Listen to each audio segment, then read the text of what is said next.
Hello दोस्तों, राधे राधे। कैसे हैं आप सभी लोग? मैं समझती हूँ अच्छे होंगे। तो दोस्तों, किसी ने कहा था कि अभी हमारी क्या उम्र है ठाकुर जी की सेवा करना, कर लेंगे बाद में जब हमारा समय आएगा। तो दोस्तों, समय कब आएगा ये बता सकते हैं? समय कभी नहीं आता इस चीज़ के लिए। समय जब आता है जब हमसे कुछ हो ही नहीं पाता। समय की बहुत कीमत होती है। उस कीमत को अगर हम पहचानेंगे तो हम सब कुछ कर सकते हैं, वरना कुछ नहीं कर सकते। क्योंकि जब समय हमारा आता है, मान लो हमारी एज हो गई और हमारा टाइम आ गया ऊपर जाने का, क्योंकि जिसने जन्म लिया है वो जाता ज़रूर है, तो उस समय वो कुछ नहीं कर सकता। उस समय वही कर सकता है जो जीवन भर किया होगा, जन्म से और आज तक। क्योंकि अगर पैसे का मोह रहता है किसी को, तो वो पैसे के मोह में ही जाता है, और संतान के मोह में रहता है तो संतान के मोह से ही जाता है। पत्नी के मोह में रहता है तो पत्नी के मोह से ही जाता है। कभी वो ये सोचने लग जाए कि मेरा समय आएगा जब मैं ठाकुर जी की सेवा करूँगा, तो बिल्कुल ऐसा हो ही नहीं सकता कभी भी। तो दोस्तों, क्या आपने सोचा है कभी हम क्या कर सकते हैं समय आने पर? कभी कुछ नहीं होता। तुलसी भी डालोगे तो तुलसी का पत्ता भी अंदर नहीं जा सकता, गंगा जल भी डालोगे तो गंगा जल भी अंदर नहीं जा सकता, क्योंकि किए हुए कर्म का फल ही अंदर जाता है और कुछ नहीं जाता। तो किए हुए कर्म का फल ही अंदर जाता है। जैसा हम कर्म करेंगे वही हमारा अंत समय में काम आता है और कुछ काम नहीं आता। तो दोस्तों, जैसे हमने कोई भी नियम बनाया बिजनेस करने का, या बच्चों को खिलाने का, या बच्चों के प्रति मोह रखने का, या किसी भी चीज़ के एक्सरसाइज सांसारिक भोगों में, जब हम सांसारिक भोगों को नियम से करते हैं, तो हम ठाकुर जी की सेवा नियम से क्यों नहीं करते हैं? क्या वो संसारिक नहीं है? क्या वो हमारे लायक नहीं है?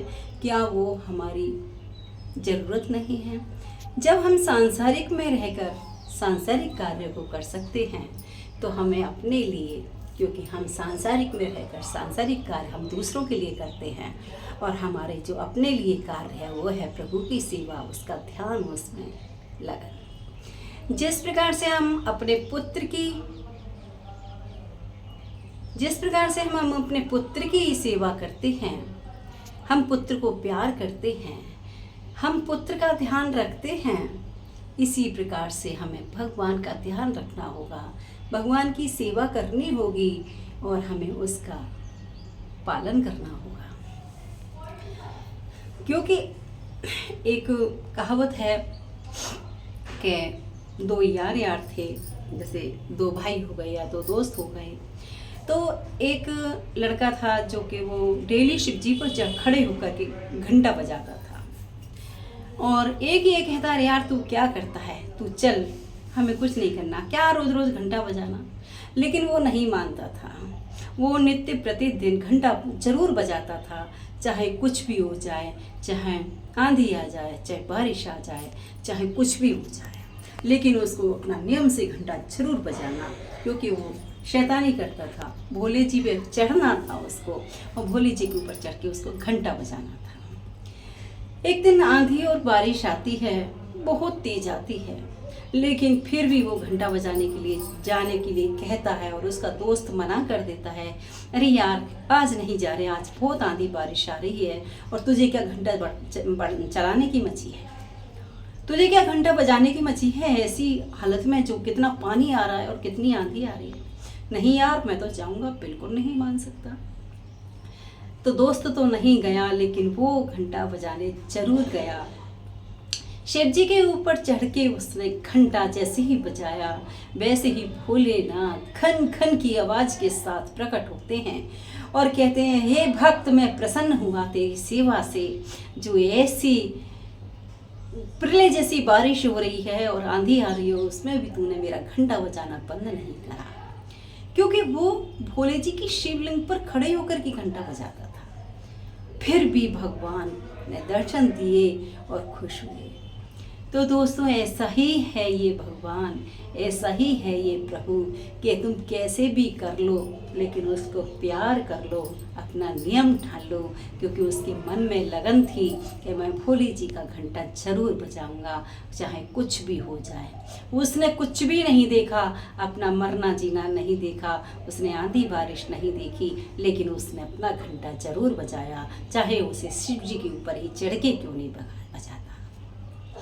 लेकिन फिर भी शिव जी ने उसको दर्शन दिए। जब आया दर्शन ले गए, प्रभु मैं तो आपके ऊपर चढ़ के रोजाना घंटा बजाता था, फिर भी आपने मुझे दर्शन दिए कि हे भक्त, तू इतना नियम का पक्का रहा, चाहे तू मेरे ऊपर खड़े होके बजा रहा था, लेकिन मैं तो तुझे देख रहा था कि आज तू आंधी बारिश में भी आता है क्या, लेकिन तूने मेरा ध्यान नहीं छोड़ा, तूने हमेशा मुझे प्यार किया, ध्यान रखा, चाहे तुझे मेरे ऊपर चढ़ना पड़ा, लेकिन प्यार भी तो तैने किया, ध्यान भी तो तैने रखा, जो मेरे ऊपर चढ़ के घंटा बजाया।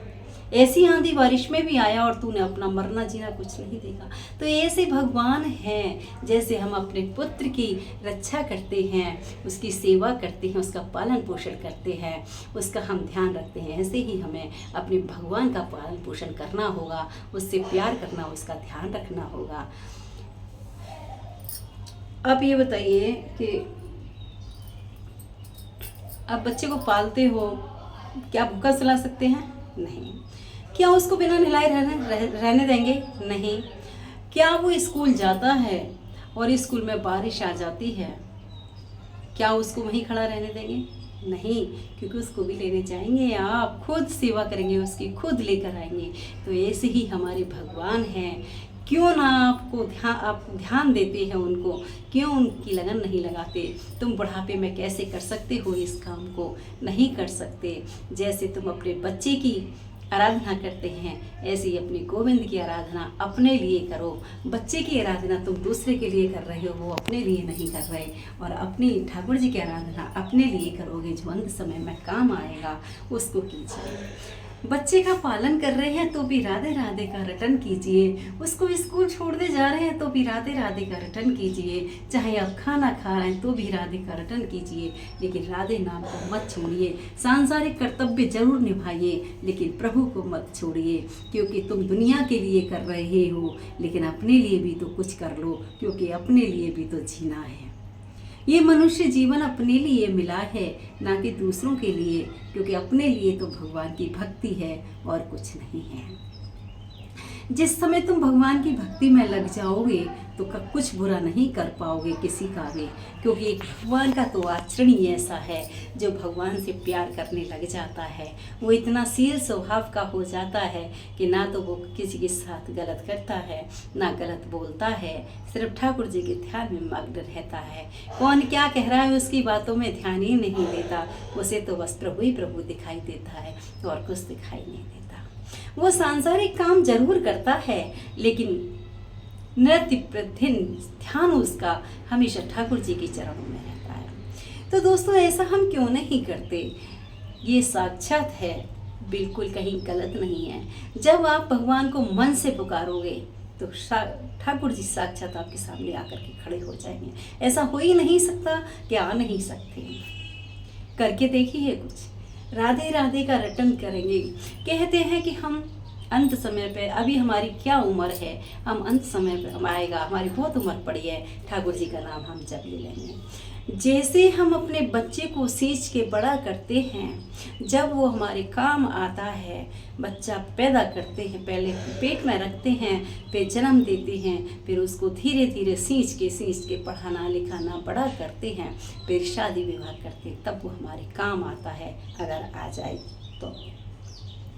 ऐसे ही हमें जन्म से ही भगवान का नाम जपना है, राधे राधे का रटन करना है, धीरे धीरे धीरे धीरे। जिस प्रकार भगवान का नाम बड़ा होता चला जाएगा, वो एंड में तुम्हारे काम आ जाएगा, क्योंकि भगवान का राम जिह्वा से रटोगे।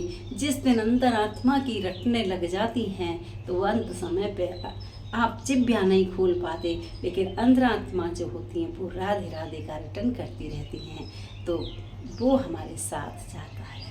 क्योंकि जिह्वा का नाम तो निकलता ही नहीं, अंतरात्मा की जो शक्ति है वो हमारी राधे राधे का रटन करती है, उससे हम स्वर्ग लोक को जाते हैं, उससे हम वैकुंठ को जाते हैं, जिससे कि हमें दोबारा जन्म ही नहीं लेना पड़ता, इस सांसारिक में आना ही नहीं पड़ता। तो ऐसे हमारे भगवान हैं।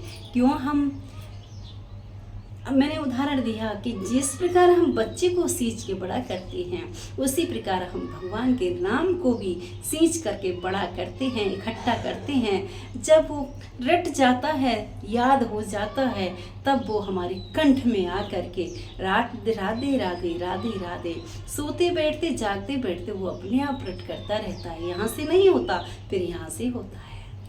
जब हमारा यहाँ से रटन लग जाती है और जब रटने लग जाता है राधे राधे राधे राधे, तो किसी की कोई ज़रूरत नहीं पड़ती, अंत समय अपने आप ही वैकुंठ धाम को चला जाता है।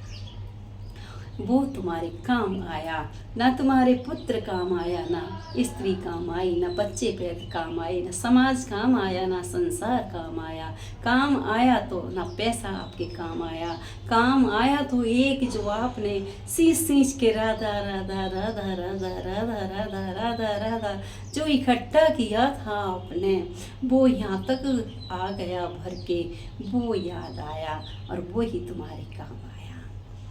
तो दोस्तों, ये तो कभी सोचना ही मत कि अभी हमारे गलत कार्य करने की उम्र है और अच्छा कार्य करने की उम्र तो बुढ़ापे में है।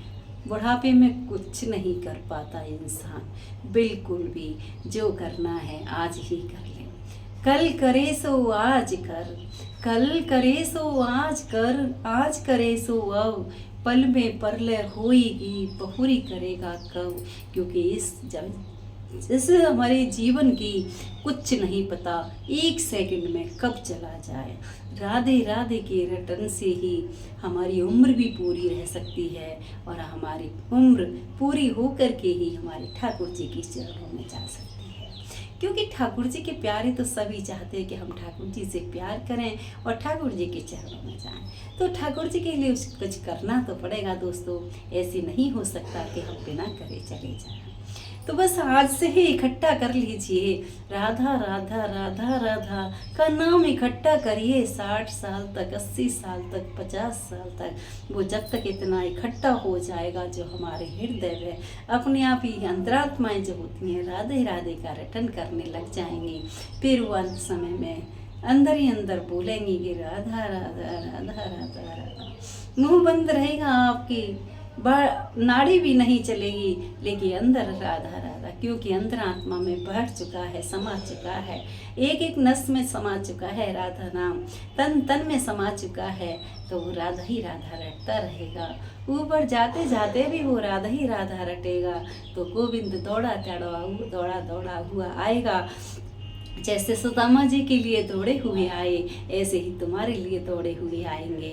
इसीलिए आज से ही राधा राधा का रटन करिए और ठाकुर जी के साथ वैकुंठ में वास करिए। तो बस गोविंद, ये टॉपिक दिया था मुझे किसी ने कि हम अभी हमारी क्या उम्र है, अभी बहुत समय है, हम तब आगे राधे नाम का रटन कर लेंगे। तो जब उस टॉपिक पे मैंने आज ये ब्लॉग दिया है, क्योंकि जानना बहुत ज़रूरी है, क्योंकि आज की पीढ़ियों को नहीं है नॉलेज जो कि इस तरीके से करते हैं। तो मैं तो यही कहूँगी कि जन्म होते ही खाते पीते बैठते सोते जागते उठते चलते फिरते पढ़ते जॉब करते पढ़ाई करते राधा राधा राधा, कॉपी के फर्स्ट पेज पे ही एक बार राधा जरूर लिखिए। ऊपर जब हम कोई भी क्वेश्चन शुरू करते हैं उससे ऊपर पहले राधा, जैसे हम तारीख डालते हैं ऐसे ही राधा डाल दीजिए। कॉपी का पेज खोलोगे तो आपको सबसे पहले राधा दिखेगा, तो आपकी जिह्वा पर आएगा।